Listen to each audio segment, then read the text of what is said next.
માર્કેટમાં નીચલા સ્તરેથી જોવા મળી રિકવરી. નિફ્ટી 100 પોઈન્ટ સુધરીને બંધ થયો. ત્યાં જ બેંક નિફ્ટીમાં પણ જોવા મળી રિકવરી. મિડ કેપ અને સ્મોલ કેપ શેર્સમાં પણ નીચલા સ્તરેથી રિકવરી.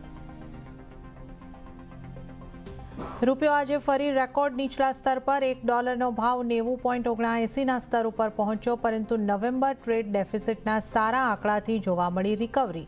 અપેક્ષા કરતાં સારી $24 બિલિયન વેપાર ખાધ.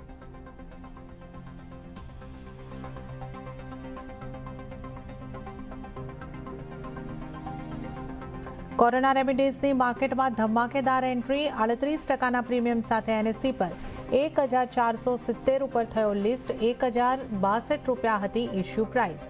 ત્યાં જ વેકફિટનું ફ્લેટ લિસ્ટિંગ. અને નવેમ્બરમાં જથ્થાબંધ મોંઘવારી વધી. નવેમ્બરમાં WPI -1.21%થી વધી -0.32% પર નોંધાયો. અનાજ અને મેન્યુફેક્ચરિંગ પ્રોડક્ટ સિવાય તમામ જથ્થાબંધ આંકડામાં મોંઘવારી વધી.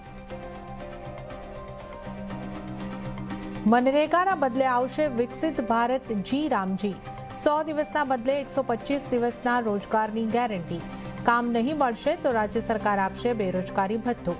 લોકસભામાં બિલ રજૂ. અને અમૂલના નવા ચેરમેન વાઇસ ચેરમેનની વરણી.